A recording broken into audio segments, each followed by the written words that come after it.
Aujourd'hui, on se retrouve pour l'épisode 44 et nous allons parler de la création artistique et de l'art comme source d'inspiration. Pour cet épisode, la citation du jour est de Pablo Picasso, le challenge du jour est proposé par Edouard Desbonneaux et la chanson du jour est de Katy Perry. Bonjour et bienvenue dans Marvelous Life, le podcast pour vous motiver et vous rappeler que vous avez tout ce qu'il faut pour vivre la vie merveilleuse dont vous rêvez. Je m'appelle Benoît Morin et je serai accompagné par ma sœur Aurélie. Ensemble, nous avons créé l'entreprise Morewings et le journal Bien-être Apollon afin d'aider chacun de nous à devenir une personne plus heureuse et plus épanouie. On se retrouve chaque matin du lundi au vendredi pour faire le plein de motivation le temps d'un espresso. Merci d'être avec nous, on vous souhaite une bonne écoute. Pour la citation du jour, Pablo Picasso a dit « Un tableau ne vit que par celui qui le regarde ».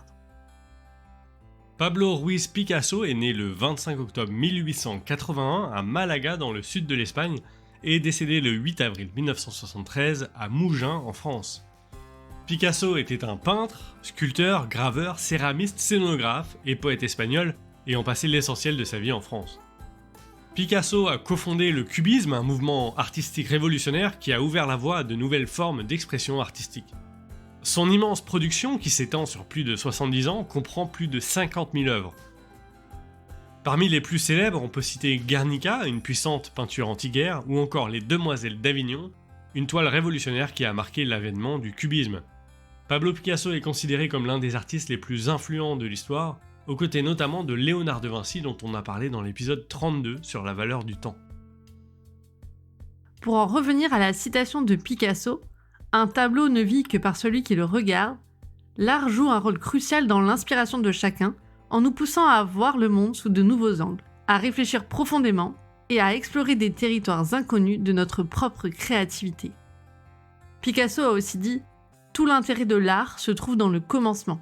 Après le commencement, c'est déjà la fin. » Ou encore, l'art lave notre âme de la poussière du quotidien. Selon lui, l'art nous permet de renouveler et d'embellir notre perception de la vie quotidienne. L'art offre une évasion en nous permettant de voir au-delà des tracas et des routines.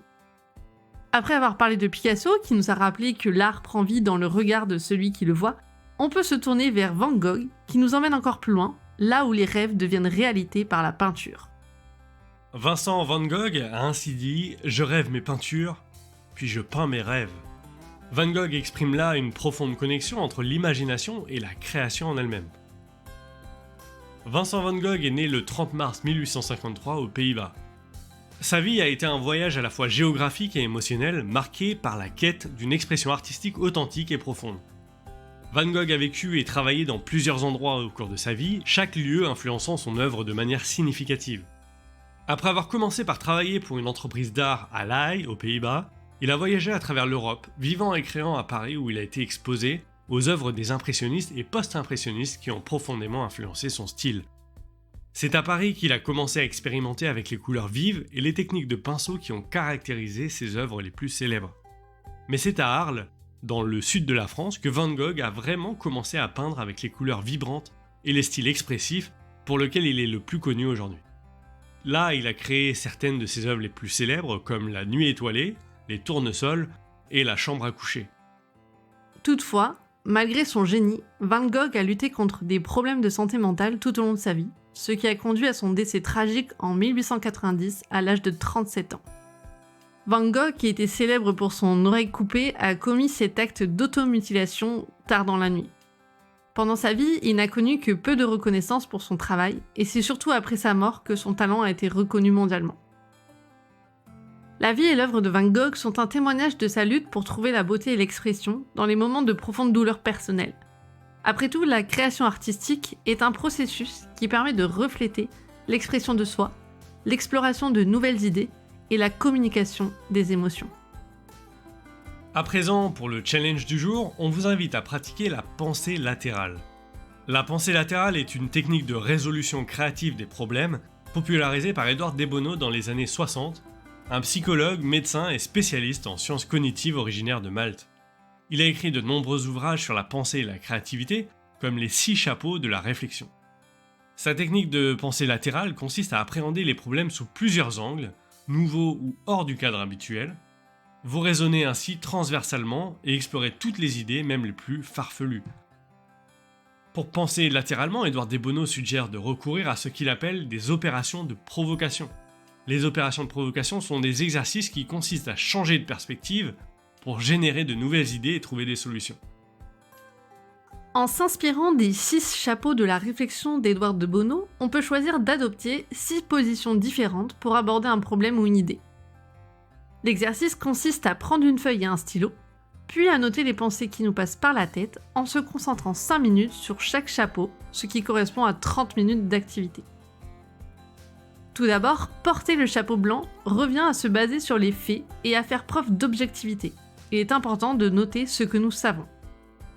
Le chapeau rouge correspond aux émotions et aux intuitions. En adoptant ce chapeau, on cherche à noter comment on se sent par rapport au sujet. Le chapeau noir aborde les risques et la critique. L'objectif est d'identifier les défauts auxquels nous devons faire face et ce qui pourrait mal se passer. Par exemple, il convient d'exagérer un problème en pensant à l'échec et à se demander pourquoi on a échoué. Pour le chapeau jaune de l'optimiste, on se concentre sur les avantages et à ce qui pourrait bien se passer, le tout en étant aussi positif que possible. Le chapeau vert du créatif consiste à chercher de nouvelles idées et des alternatives aussi diverses que possible. Vous pouvez aussi faire travailler votre façon de penser en faisant des exercices de brainstorming régulièrement pour lesquels on note tout ce qui nous vient en tête et ensuite on fait le tri. Dans le brainstorming, c'est la quantité d'idées qui prime. Enfin, le chapeau bleu est celui de l'organisateur qui va prendre du recul. Il est alors question de voir comment organiser et résumer les idées générées. Rappelez-vous que la créativité n'est pas un talent inné, mais une compétence que l'on peut développer avec de la pratique et de la persévérance. Pour aujourd'hui, la chanson du jour est Firework de Katy Perry. Dans Firework, Katy Perry chante « Tu es unique, irremplaçable, si seulement tu savais ce que l'avenir réserve. Après un ouragan vient un arc-en-ciel. Peut-être que la raison pour laquelle toutes les portes sont fermées, c'est afin que tu puisses en ouvrir une qui te mène vers le chemin parfait. » En conclusion, que nous soyons artistes ou simples spectateurs, l'art nous offre un refuge, un moyen d'expression et une source infinie d'inspiration qui nourrit notre âme et éclaire notre chemin dans la quête de sens et de beauté. Si cet épisode vous a plu, on vous invite à commenter, aimer, donner une note ou le partager pour nous aider à faire grandir ce podcast. Merci pour votre écoute et votre soutien. On se retrouve dès demain pour un nouvel épisode où on va parler d'innovation et des plus grandes découvertes scientifiques qui ont influencé notre monde actuel. À demain! Aujourd'hui, on le répète une fois de plus, tu es la personne idéale pour réaliser tes rêves. À demain!